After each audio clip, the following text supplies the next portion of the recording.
y el análisis, como siempre, de un amigo de la casa, de un experto, de un gran periodista, señor Miguel Ponce. Miguel, ¿cómo estás? Alegría escucharte, Leo, y lógicamente vos estás poniendo, ¿no es cierto?, el dedo en la llaga de lo que para mí es la noticia más importante en términos económicos de la semana. Sí, claro. Podríamos analizarlo de idea, que por supuesto no lo vamos a soslayar, ni lo vamos a incluir. Podríamos contar algunas de las resoluciones que se adoptaron ayer en el plenario general, la reunión nacional de la Unión Cívica Radical, vinculada también a los temas económicos, pero objetivamente la noticia es este 6.5 en septiembre, que además, sin mucha difusión, están adelantándonos que mayoristas en septiembre ha sido del 16%, con lo cual los números a recordar, conviene decir, lo que va en el 2018 ya llevamos 32.4, sí. ¿No es cierto? Estamos hablando de que para fin de mes, en 12 meses estamos en el 40.5. Nosotros prevemos como piso en octubre un 5%, por lo tanto entre septiembre y octubre prácticamente 12 puntos, lo que nos adelanta que la hipótesis de fin de año va a andar alrededor del 50, entre el 48 y el 50, y algunos dicen más cerca del 50. Eso hasta ahora. Es decir, si no tenemos algún cimbronazo inesperado o alguna vuelta de subir tasas en Estados Unidos que genere algún tipo de conflicto, o la situación de China que ha, digamos, ralentizado su crecimiento, porque no hay que hablar de caída, pero sí de enfriamiento en sus tasas de crecimiento, o si, como algunos dicen en Brasil, hasta que se aclare la puja entre los grupos nacionalistas que rodean, particularmente el origen militar que rodean a Bolsonaro y el ministro de Economía, esa tensión que hay en términos económicos no se disipa y esto genera algún tipo de parálisis, bueno, los números estos a los que estamos haciendo referencia se agravarían.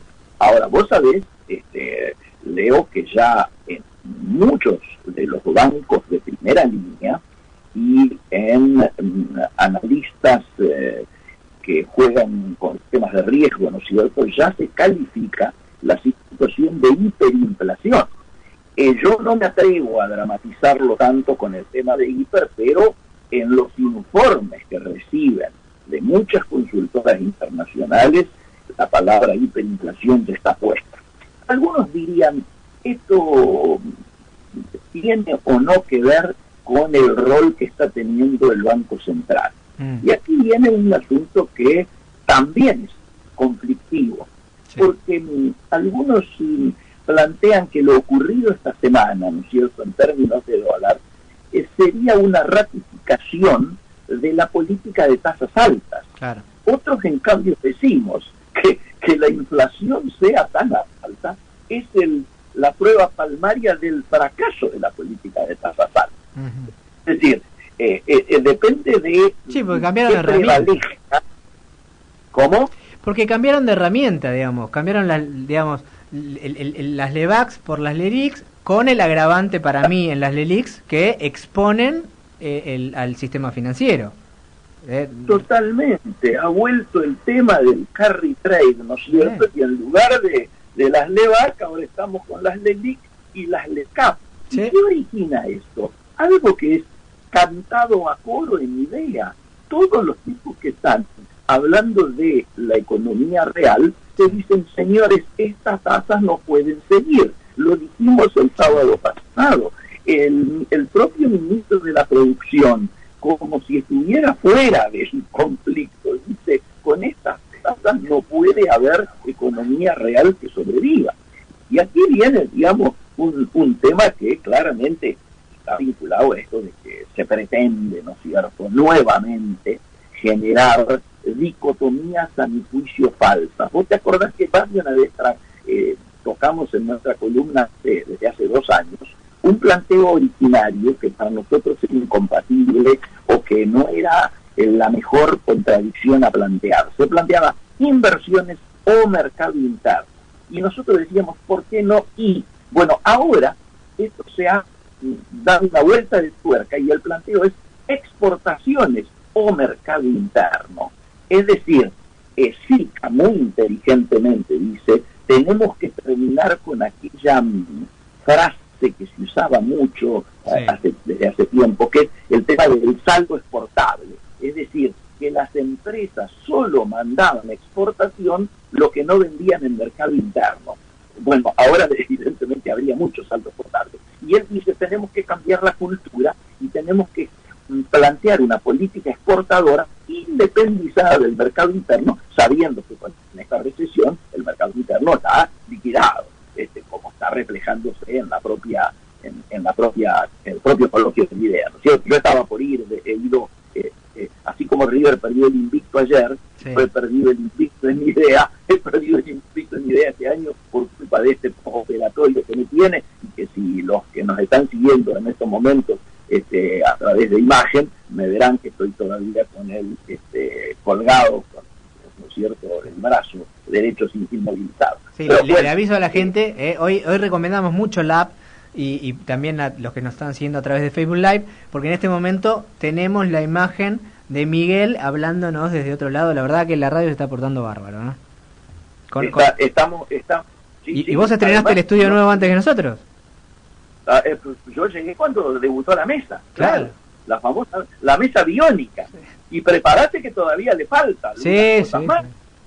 Nos han prometido ahí que vamos a estar en el top de la tecnología radiofónica y mediática, ¿no? Muy importante. En cualquier momento nos viene a visitar Pergolini para ver cómo hacer radio en serio. No, me parecía importante agregar, ¿no es cierto?, esto. El tema exportador es muy claro. No podemos plantear la anulación del mercado interno como eje, diríamos, sobre el que se apoye el tema exportador, porque también la exportación, vos fíjate que se plantea multiplicar por 3 lo que estamos exportando hoy en el 2030, o sea, pasar a 200.000 millones de dólares exportados, cuando hoy estamos exportando entre 60 y 70 con mucha suerte. Por lo tanto, estamos hablando de multiplicar por 3 esto allá para el 2020, ¿no es cierto? Me parece que no se está teniendo en cuenta algo, y algunos se sorprenden porque dicen, con este dólar 37.40, deberíamos estar aprovechando la competitividad cambiaria. Claro. Y entonces muchas economías tendrían ya que estar pudiendo exportar. ¿Por qué no lo hacen?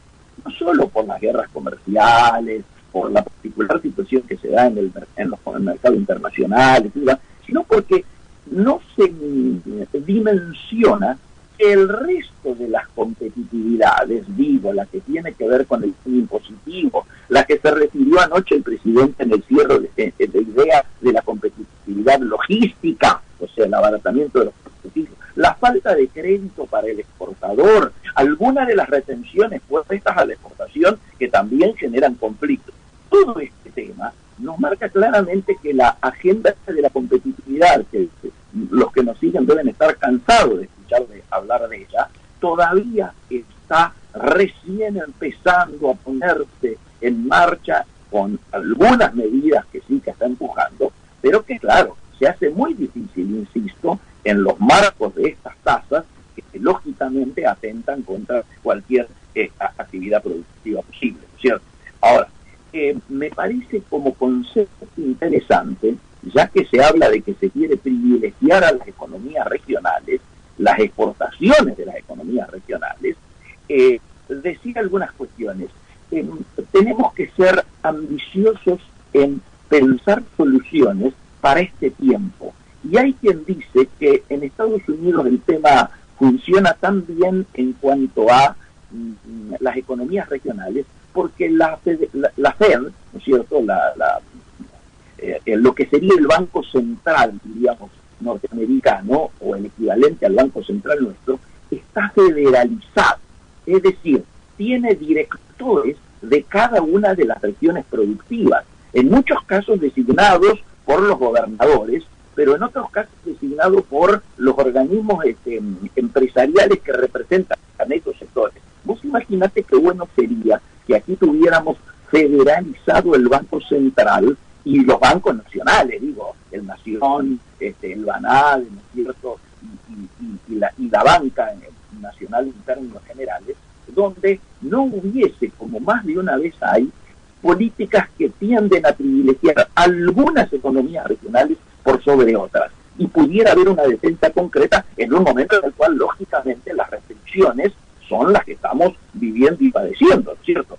Y el otro tema central, que ayer fue eje no solo en IDEA, sino en la reunión nacional del radicalismo, es la necesidad impostergable de empezar con una reforma impositiva profunda. Algunos la ciñen exclusivamente a reformas vinculadas a lo laboral, pero otros somos más ambiciosos y pensamos claramente que no vamos a poder alterar la particular y difícil situación que se está viviendo, sobre todo en una situación recesiva que va a ser creciente y donde las únicas seguridades que tenemos es que el próximo trimestre va a ser más duro que y el que sí más duro aún.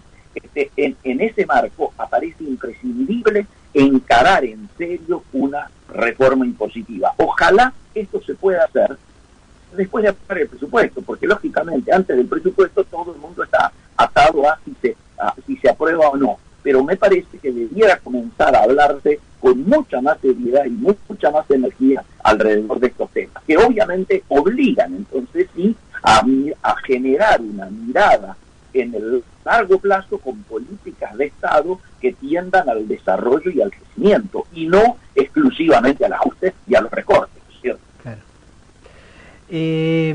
Miguel, yo creo que va a estar complicado, ¿no? Digo, para el año que viene. Hoy arranqué con hablando un poco también de lo que había pasado en Mar del Plata, sí. y de esta carga a veces que se le pone, ¿no?, al empresariado, a las pymes, a los comerciantes. Digo, no está fácil, y vamos a una posición, muchos conocidos que tengo allá, muchos hablaban de, no llego a diciembre a pagar los aguinaldos, y muchos mantengo una estructura hasta junio del año que viene, que es donde más o menos puedo llegar a ver un poco de luz, y laburamos si salgo empatado es ganancia.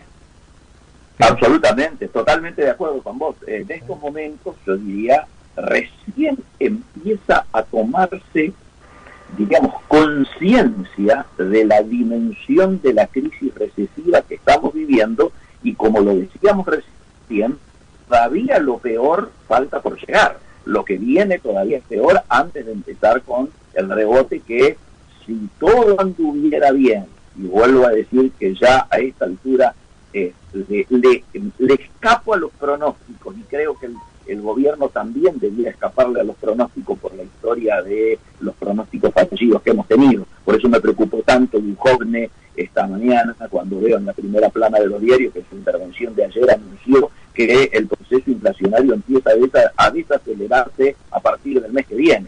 Ojalá tenga razón, pero si tiene razón, que no lo diga ahora, porque va a seguir aumentando las cuotas de incredulidad que hay en mucha gente en relación a las promesas efectuadas. Pero esto que vos decís es muy claro. Todos mis clientes están mirando tal cual vos lo relatás, y lamentablemente, y esto duele mucho, ya están achicando personal. El que mejor está, se plantea mantener la estructura, como vos bien lo decías recién, hasta fin de año, pero si la cosa continúa como en los términos que está hoy, los achicamientos van a ser feroces. Sí, y como una pateada, digo, esto el gobierno lo tendría que ver también como un signo, digo, positivo. Así es, absolutamente. El hecho de mantener, sí, sin duda, pero además con noticias, algunas delicadas, digo, por yéndose a producir afuera algunos modelos, planteando que si no hace una estrategia de alianza con Volkswagen de manera definitiva terminaría yéndose del país. Claro. Es decir, las amenazas que empiezan a ver en el terreno económico vinculadas precisamente a que el mercado interno está como está, y a que los horizontes son los que son, comienza ya a cuantificarse en muchos de los sectores que hasta no hace poco, hasta hace mucho tiempo, eran realmente las esperanzas, ¿no es cierto?, más fuertes. Yo creo que no puede estar planteado exclusivamente que nuestro desarrollo de crecimiento va a estar en algunos desarrollos energéticos en el campo, que siempre nos salva el campo, o en el turismo interno, porque creo que con eso claramente no alcanza, eso deja afuera del proceso económico con posibilidades de desarrollo al 80-85% de nuestra capacidad productiva y al 80 o 85% o 90% de la mano de obra utilizada. Entonces, seamos claros que hay que tratar de pensar en que ciertos sectores reaccionen desde lo que es el mercado interno y no ya resignándonos a que no vamos a tener mercado interno por lo menos por 2 años. Esto me parece muy preocupante y es lo que de acuerdo a las charlas con amigos que tengo que están ahora volviendo de Mar del Plata, me decían que justamente el ambiente que se veía era este, y que lo notaron muy preocupado el presidente, y que en estos diríamos, feeling que tiene la gente vinculando lo económico con lo político y con los hechos que acaba de vivir ahí en Mar del Plata, dicen que la imagen presidencial de Vidal abriendo el coloquio fue varios puntos superior a la imagen presidencial del presidente cerrándolo, ¿no? Miguel, completísimo como siempre, ¿eh? Agradecerte. Un buen fin de semana, ¿eh? Buen fin de semana. Parece que está lluvioso, pero mañana estaría bien y ojalá todos aquellos que tienen su madre para agasajarla puedan pasarla lo mejor posible. Esperemos que sí. Un abrazo grande. Miguel Ponce con toda la información política y económica. Pasa como todos los sábados acá en Día Arriba. Pasa como todos los sábados acá en Día Arriba. Pasa como todos los sábados